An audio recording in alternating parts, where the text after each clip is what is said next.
అదే RTV app వార్తల్ని క్షణాల్లో చదివే అవకాశం ఉంటుంది. ఒక న్యూస్ పేపర్, ఒక టెలివిజన్ ఛానల్ మీ చేతుల్లో ఎప్పుడూ ఉంటాయి.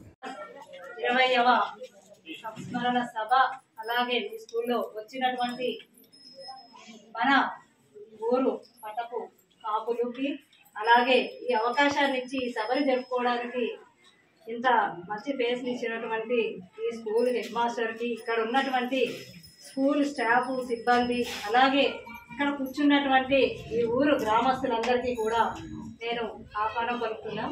అంటే రియాజ్ వర్ధంతి అనేటటువంటిది అంటే నేను ఎందుకు జరుపుతున్నాను అంటే, వాళ్ళు ఆశించి చేసినటువంటి ప్రాణత్యాగం, ఈ పట్టపు కులంలో పుట్టి ఒక ఇంజనీరింగ్ చదివి తాను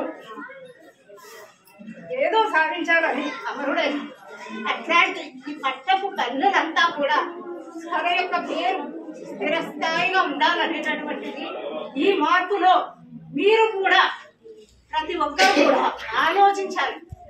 ఎందుకంటే ఆ ఆలోచన శక్తిని పెంపొందించాలి అనేటటువంటి ఒక సంకల్పంతో నేను ప్రోగ్రామ్ ని తీసుకోవడం జరిగింది.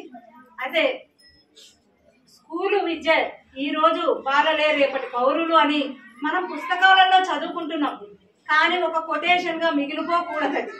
ఎందుకు అంటే ఈ రోజు పౌరులు ఈ రోజు బాలలు రేపటి పౌరులు అంటే జ్ఞానం బుద్ధి వికసించినటువంటి సమాజాన్ని అర్థం చేసుకున్నటువంటి ఒక వికసితమైనటువంటి వ్యక్తులుగా తయారు కావాలి అంటే, అట్లాంటి వెలుగుని మనం ఇవ్వాలి అంటే మనకి ఇచ్చినటువంటి ఈ అవకాశాన్ని అందిపుచ్చుకొని మరింత స్ఫూర్తితో ఈ రోజు నేను ఇచ్చేటటువంటి ఒక పురస్కారం కాదు, ఇక్కడ మీలో ఒక చైతన్యం రావాలి.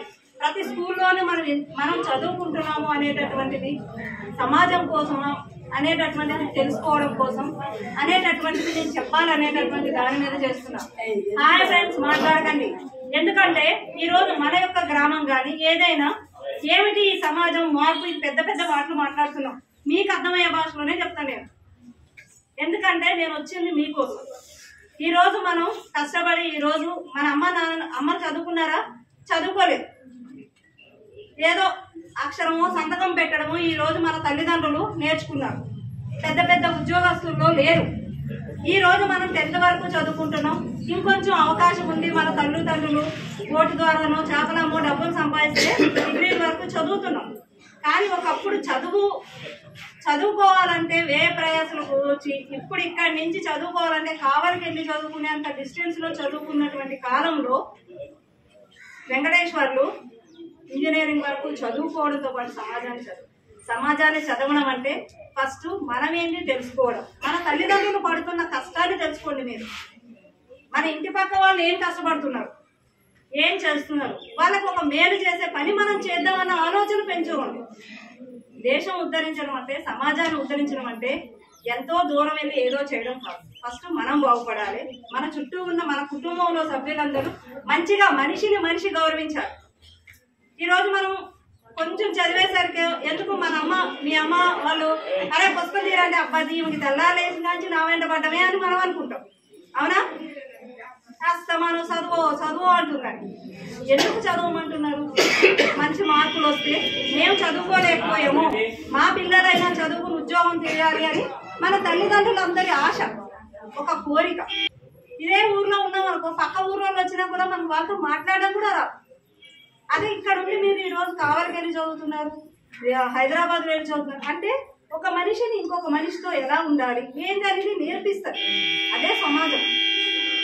ఇట్లా నేర్చుకోవడంతో పాటుగా మనం ప్రతి ఒక్కరిని గౌరవించడం, విలువలతో బతకడం అనేటటువంటిది మనం ప్రధానంగా నేర్చుకోవాల్సినటువంటి విషయం. ఈ రోజు మీ అందరికీ నేను ఒకటి చెప్పేది ఏంటంటే, సాధ్యమైనంత వరకు మీరు ఎంత పల్లెల్లో ఉన్నా కూడా మారుమూల, ఇప్పుడు మన తల్లిదండ్రులు రోజు తాగొచ్చి మన అమ్మని కొడుతున్నారు. అవునా? మనం చూస్తున్నాం. ఆడవాళ్ళు ఏమో వీళ్ళు ఎప్పుడు పోతారా అని మన పిల్లలు, మా నాన్న మా అమ్మని కొట్టకుండా ఉంటే బాగుండు అని తల్లిదండ్రులు. మగ పిల్లల మైండ్ లో ఏం పడుతుంది? ఆహా నేను కూడా పెద్ద అయితే మా నాన్నని కొడతా, నాకు వచ్చే పిల్లని కొడతా అంటే మనం సొసైటీలో జరుగుతున్నటువంటి ఇది ఒక రుగ్మత.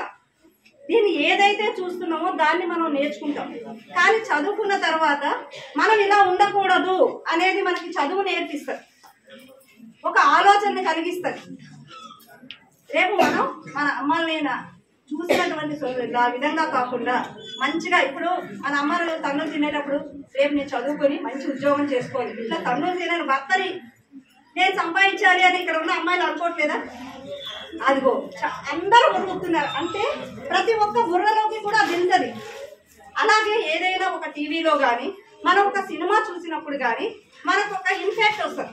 ఏమని అబ్బా నేను కూడా అలా హీరోలా ఉంటే బాగుంటుంది. కానీ సినిమా హాల్లోంచి రాగానే మళ్ళీ మన నిజ జీవితంలోకి మనం వెళ్ళిపోతాం. కానీ ఒక పుస్తకంలోనో ఒక కథ రూపంలోనో ఒక మంచి వ్యక్తి యొక్క జీవిత గాథలు విన్నప్పుడు మనకు అది బ్రెయిన్లో కూర్చొని మనం ఏమనుకుంటాం, నిజంగానే మనం ఇట్లా ఉండాలి అనేది అలా కొనసాగుతుంది. ఆ ఆలోచన విధానం అనేటటువంటిది కొనసాగుతుంది. అట్లా కొనసాగి మీరు ఒక వ్యక్తి అవునా అలా పాస్ అయితేనే ఈ రోజు స్కూల్స్ ఉంటాయి. మన గవర్నమెంట్ స్కూల్స్ ఎప్పుడు మూసేద్దామా అని చూస్తుంది ప్రభుత్వం. మీరందరూ ఎంత పర్సెంటేజ్ ఎక్కువ పెంచి పోషిస్తే ఈ రోజు స్కూల్స్ నిలబడతాయి. రేపు మన పిల్లలు తర్వాత పిల్లలు చదువుకోవడానికి ఈ రోజు ప్రభుత్వ స్కూల్స్ నిలబడాలి అంటే మీరు 10th క్లాస్ వాళ్ళు ఇచ్చేటటువంటి పర్సెంటేజ్ మీద కూడా ఆధారపడుతుంది. ఆ విషయం మీరు అర్థం చేసుకోవాలి. అర్థం చేసుకుని బాగా చదివి మంచి పేరు తేవాలి. మీరు ఎక్కువ మంది పాస్ అయ్యారనుకో ఈ స్కూల్కి పేరు వస్తుంది, ఇక్కడ ఉన్నటువంటి కాపులకు పేరు వస్తుంది, మన స్కూల్కి ఇంకొంచెం ఇంక్రిమెంట్స్ వస్తాయి. రేపు మీరు 5వ తరగతిలో మీ చెల్లెల్లో తమ్ముళ్ళో ఉన్నారనుకో వాళ్ళు ఇక్కడ ఆడుకోవడానికి మంచి గ్రౌండ్ ఏర్పడుతుంది, మంచి ఫ్యాన్స్ వస్తాయి, అన్నీ ఏర్పడతాయి. అది ఎవరి మీద ఆధారపడి ఉంటుంది? ముందు చదివినటువంటి వ్యక్తుల మీద ఆధారపడి ఉంటుంది. అలాగే ఒక సమాజంలో మంచి వెలుగులు ప్రసాదించినటువంటి వాళ్ళ యొక్క త్యాగం ఏదైతే ఉందో అది ఎప్పటికీ కూడా మనమే. మరిన్ని వీడియోస్ కోసం ఛానల్ ని సబ్స్క్రైబ్ చేయండి, లేటెస్ట్ అప్డేట్స్ కోసం వాట్సాప్ ఛానల్ ని ఫాలో చేయండి అండ్ లింక్ డిస్క్రిప్షన్ లో ఉంది.